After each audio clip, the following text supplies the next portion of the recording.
Jimmy, was it more of a case of attack mode because Kyle was out, or it just seems like you're in that rhythm anyway now, playing that style? I mean, was it just okay, no Kyle, a little more for me, or is it just a continue of the rhythm you've had now through the start of the series?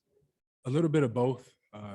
Man, everybody's in my ear about staying aggressive, taking more shots, but still finding a way to play basketball the right way.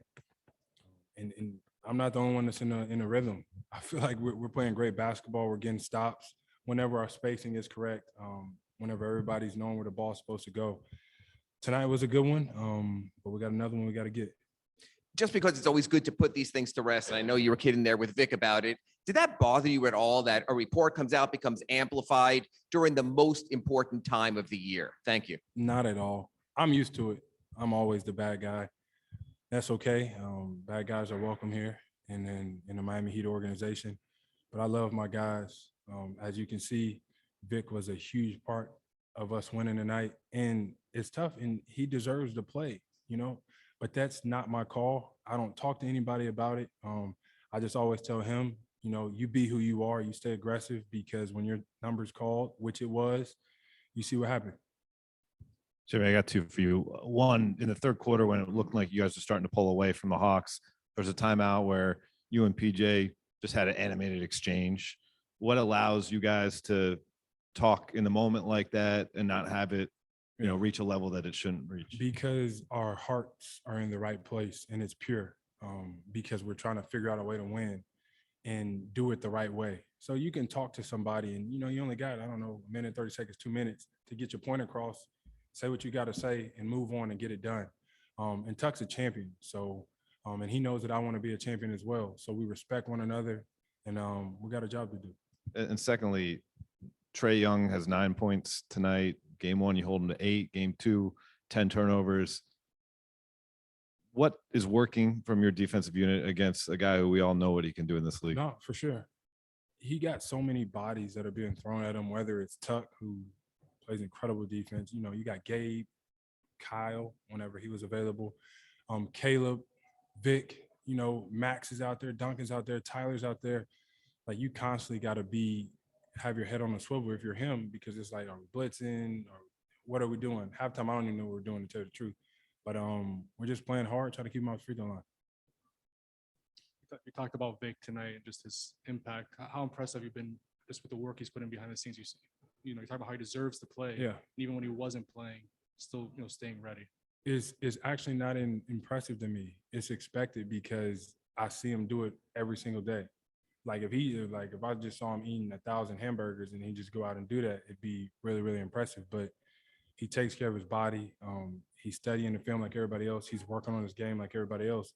And that's what you get. He's a pro's pro. And like I said, he does deserve to play. So y'all take that up with Spo. That don't got nothing to do with me. But that's my guy. And he put his mark on his game, and he was the reason that we won it. And when Bam wasn't in there tonight, you guys went with the smaller lineup for extended stretches. What did you like about that group and just the impact PJ made when he was in there at the center? Look, there's so many weapons on our roster, so many guys that can score the ball, so many guys that can get stops. And it makes me smile because it's okay to have an off night. Everybody won't have one. I can have one, Bam can have one, Kyle can have one. But the guys are going to pick it up for us. We've been doing that all year long, as everybody's seen. And now, everybody's playing their best basketball at the right time. To that end, Jimmy, I mean, I know you said coming into this, last year was last year and you move on. But was there any part of you that made it important to sort of cleanse that to, hey, playoff basketball 2020, Jimmy Butler, this is who I am and this is who I am? Nah, I don't play the game to prove anything to anybody except for myself and the guys that I go to war with, and probably my organization and my coaches. But they know what I bring to the table night in, night out. I'm okay with that. They got me here to do a job, and we got 13 more. Jimmy, tonight had massive playoff implications with the Hawks having the ability to almost tie it up 2-2. How are you as a group able to stay so composed and not get emotional when it gets to that emotional moments on the court? I would just say we were ready. We talked about what we needed to do to get this dub. We talked about how we're going to have to stay aggressive, keep them off the free throw line, challenge every shot, and really take away everything from Trey and the really good role players. We locked in on that. We did that. 3-1. Yeah, Trey Young, Jimmy, said after the game that he hasn't been defended like this competitively since high school. What does that say to you guys, to your level, just defensively, and kind of how you guys have game planned around him? I mean, I think it speaks more on his ability. You know, he's been doing what he's been doing, collapsing defenses and scoring hella points for a very long time. So I'm sorry, but when you're that like ignitable, like you got to send 3-4 bodies at you at a time. I'm sorry, we're the team that has to do it to you, but we're not going to stop. Or we'll take one from Zoom. Mateo, go ahead. Jimmy, schematically, how are the Heat able to force Atlanta to attack mostly from the perimeter tonight? I'm sorry, I didn't hear a word you just said. How are the Heat able to force Atlanta to attack mostly from the perimeter tonight? Well, you know, really just crowding the paint, closing out, and then contesting shots, getting kills, what we call getting stops, and guarding your man one-on-one. I think if you can do that throughout the playoffs, you'll always have a great chance to win. And more than anything, we limited our second chance points in transition.